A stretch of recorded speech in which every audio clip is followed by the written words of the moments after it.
What if I told you that right now, your body might be missing something essential and you don't even know it? Not because you're careless, not because you're unhealthy, but because these symptoms are so normal, you probably ignore them for years. Fatigue, brain fog, low energy, bad sleep. Sound familiar? Yeah, that's the problem. Most people think vitamin deficiencies only happen in extreme cases, like severe malnutrition or illness. But in reality, millions of people walk around every day with mild deficiencies that quietly affect their energy, mood, and overall health. And today, we're breaking down the most common ones, how to recognize them, and what you can actually do about it without turning your life into a supplement commercial. Here's the uncomfortable truth. Modern life is basically engineered to make you deficient. You spend more time indoors. You eat more processed food. You sleep less and somehow expect your body to function like a high-performance machine. Spoiler, it won't. Even if you eat pretty healthy, you can still miss key nutrients. Why? Because soil quality has changed. Food processing removes nutrients, and your body's ability to absorb vitamins can decrease with stress, age, or gut issues. So, no, you're not falling apart. You're just underfueled. Which brings us to the usual suspects.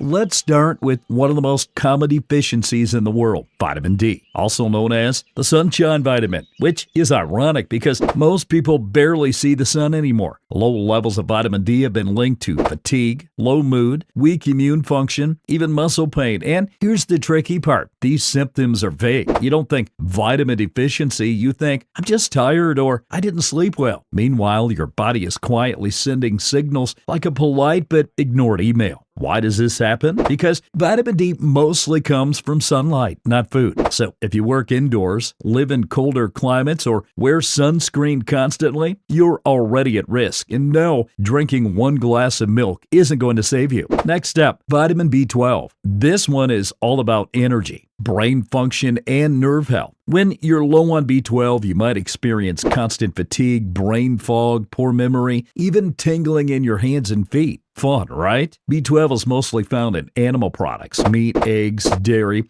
So if you're vegetarian or vegan, your risk goes up significantly. But even if you eat meat, absorption can be an issue. Your stomach needs a specific protein called intrinsic factor to absorb B12 properly. And guess what affects that? Stress, aging, digestive issues, basically being alive long enough. So you could be eating the right foods and still not getting what you need. Love that for you. Now, let's talk about the most underappreciated mineral, magnesium. Magnesium is involved in over 300 processes in your body. 300, which means when you're low, things start breaking in subtle ways. Symptoms can include muscle cramps, anxiety, poor sleep, headaches, irritability. Basically, you turn into a slightly dysfunctional version of yourself. And again, the symptoms are easy to ignore. You don't think magnesium deficiency, you think, I'm stressed, or I just need coffee. Magnesium is found in foods like leafy greens, nuts, and seeds. But most people don't eat enough of those consistently. Instead, we choose convenience and then wonder why we feel like a glitchy robot. Let's make this uncomfortably personal, because here's the reality. Most people don't miss the signs of a deficiency. They just explain them away. You feel tired all the time. Yeah, I didn't sleep enough. You can't focus. Too much screen time. You feel anxious or off for no reason. Just stress. And sure, those explanations might be true, but what if they're not the full story? What if your body has been trying to tell you something and you've been politely ignoring it like a spam email titled, Urgent, your health? Let's go through a few subtle signs. If you constantly feel low on energy, even after a full night of sleep, that's not just being busy. Your body is literally struggling to produce energy at a cellular level. If you deal with brain fog, like forgetting simple things, losing focus, or rereading the same sentence 5 times, that's not just distraction. That can be linked to nutrient imbalances affecting brain function. If your muscle cramp, twitch, or feel tight for no clear reason, your body might be low on key minerals minerals it needs to function properly. And here's one people love to ignore: mood. If you feel slightly irritable, unmotivated, or just off, it's easy to blame your circumstances, but your brain chemistry depends on nutrients. If those are off, your mood can be too. Now, this is where people go wrong. They hear this and think, great, I have every deficiency known to humanity. Relax. Having one or two of these symptoms doesn't mean something is seriously wrong. It means it's worth paying attention, because the goal here isn't paranoia, it's awareness. Your body is actually pretty good at communicating. It just doesn't use dramatic language. No alarms, no flashing lights, just small, consistent signals. And if you ignore those signals long enough, they don't disappear. They just get louder. So instead of waiting until something feels seriously wrong, start noticing what feels slightly off, because sometimes the difference between feeling okay and feeling good isn't a complete life overhaul. It's fixing the small things you've been overlooking this whole time. And here's the thing: these deficiencies don't just affect how you feel today. Over time, they can impact your long-term health in ways you won't notice until it's harder to fix. So before you assume your low energy isn't just normal, it might be worth asking, is it really? Now, let's address the dramatic title energy. Why don't doctors talk about this? They do, just not in the way the internet makes it sound. Doctors focus on clear, measurable problems, and mild deficiencies often fall into a gray area. Your symptoms are subtle. Your blood work might be technically normal, and there's no urgent red flag. So instead of a clear diagnosis, you get general advice. Sleep more, eat better, reduce stress, which is good advice, but not always helpful when you feel off and don't know why. It's not a conspiracy. It's just a system that prioritizes obvious problems over subtle ones. All right, enough doom and gloom. Let's talk about solutions. First, don't self-diagnose based on vibes and a YouTube video. Yes, even this one. I know, shocking. If you suspect a deficiency, the best step is simple. Get tested. A basic blood test can check levels of key nutrients and give you real data. Second, look at your lifestyle. Ask yourself, do I get enough sunlight? Am I eating a balanced diet? Am I constantly stressed and sleep deprived? Because no supplement can outwork a chaotic lifestyle. Third, be smart with supplementation. Not everyone needs supplements, but if you do, focus on quality, proper dosage, and consistency. And maybe don't take health advice from someone whose profile picture is a cartoon lion. Just a thought. At the end of the day, vitamin deficiencies aren't dramatic. They don't hit you like a truck. They slowly chip away at how you feel. Lower energy, slightly worse focus, poor sleep. Individually, these don't seem like a big deal, but together, they add up to a version of you that's functioning below your potential, and you deserve better than that, even if you don't always act like it. So if this video made you rethink how you've been feeling lately, that's a good start. Take it seriously. Pay attention to your body, and maybe, just maybe, stop ignoring the obvious signs. If you found this helpful, hit like, subscribe, and let me know in the comments what symptoms surprise you the most, because chances are you're not the only one dealing with it.